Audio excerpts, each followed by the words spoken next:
रोज रात की तरह राघव अपने छोटे से कमरे में सो रहा था। उसे अचानक एक अजीब सा सपना आया। सपना था एक सुनहरे बालों वाली लड़की का, जो सफेद लिबास में थी और उसकी आंखों में अजीब सी चमक थी। वह उसे बुला रही थी, राघव, मेरी मदद करो। वह आवाज उसे बहुत प्यारी लगी, लेकिन साथ ही अजीब भी। सुबह उठते ही राघव ने तय किया कि वह इस लड़की के बारे में और जानने की कोशिश करेगा, लेकिन उसकी जिंदगी में अजीब घटनाएं घटने लगीं। उसकी किताबें बिना किसी वजह के गिरने लगीं, लाइट अपने आप फड़फड़ाने लगी और अक्सर उसे खिड़की से किसी का चेहरा दिखता। राघव ने अपने दोस्तों से इस बारे में बात की। उसकी सबसे करीबी दोस्त सिया ने बताया कि उसके दादाजी ने एक बार ऐसी ही कहानी सुनाई थी। एक गांव में एक लड़की थी जिसका नाम चांदनी था। वह अपने गांव के एक युवक से प्यार करती थी, लेकिन उनके बीच एक खतरनाक तिलास्मी ताकत थी। चांदनी ने अपने प्रेम के लिए उस ताकत से लड़ने की कोशिश की, लेकिन अंत में उसकी मृत्यु हो गई। राघव को समझ में आया कि यह लड़की कोई और नहीं, बल्कि चांदनी हो सकती है। वह उसे सपने में क्यों देख रहा था? क्या उसे मदद की जरूरत थी? राघव ने चांदनी की कहानी की खोजबीन शुरू की। उसने स्थानीय पुस्तकालय में जाकर पुराने दस्तावेज देखे। उसे पता चला कि चांदनी की आत्मा उस गांव के पास एक पुरानी हवेली में बसी हुई थी।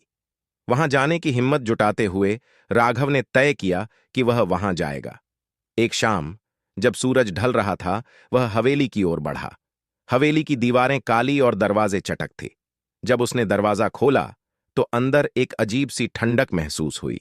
जैसे ही वह अंदर गया, वह लड़की फिर से उसके सामने थी। तुम्हें यहां आना था राघव, मुझे तुम्हारी मदद की जरूरत है, उसने कहा। चांदनी ने राघव को बताया कि वह तब तक शांति नहीं पा सकती जब तक उसके प्रेमी का बदला नहीं लिया जाए जिसने उसकी हत्या की थी। लेकिन उस प्रेमी का नाम और ठिकाना उसे याद नहीं था। वह केवल एक पुरानी अंगूठी देख पाई थी, जो उसकी हत्या के समय उसके किया कि वह उसकी मदद करेगा। उसने अपनी पूरी कोशिश की, लेकिन उसे एक खतरनाक शक्ति का सामना करना पड़ा। हवेली में कई बार उसे अजीब आवाजें सुनाई दीं और दरवाजे अपने आप बंद होने लगे। एक रात राघव ने चांदनी के साथ मिलकर उस प्रेमी की तलाश करने का निश्चय किया। उन्होंने एक पुरानी पुस्तक से उस प्रेमी का नाम और ठिकाना ढूंढा। राघव ने उस आदमी के घर जाने का निर्णय लिया, जो अब एक बूढ़ा हो चुका था। जैसे ही राघव ने दरवाजा खटखटाया, वह बूढ़ा आदमी डर कर दरवाजा खोलते ही चौंक गया। तुम कौन हो? तुम यहां क्यों आए हो? उसने घबराते हुए पूछा। राघव ने सब बताने की कोशिश की, लेकिन बूढ़ा आदमी बेहोश होकर गिर पड़ा। जब राघव ने उसे उठाया तो बूढ़े आदमी की आंखों में एक चमक आई। तुम्हें चांदनी ने भेजा है ना? उसने कहा। अचानक कमरे में एक तेज हवा चली और चांदनी वहां प्रकट हुई। राघव और चांदनी ने मिलकर उस बूढ़े आदमी से बदला लिया, लेकिन चांदनी को एक आश्चर्यजनक शक्ति मिली। उसने अपने प्रेमी को माफ कर दिया और कहा, अब मैं शांति से जा सकती हूं।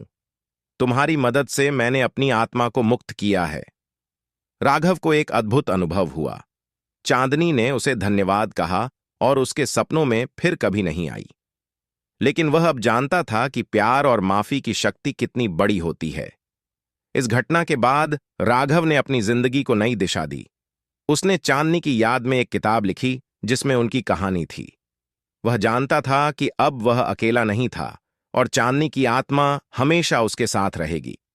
कहानी खत्म होने के बाद राघव की जिंदगी बदल गई।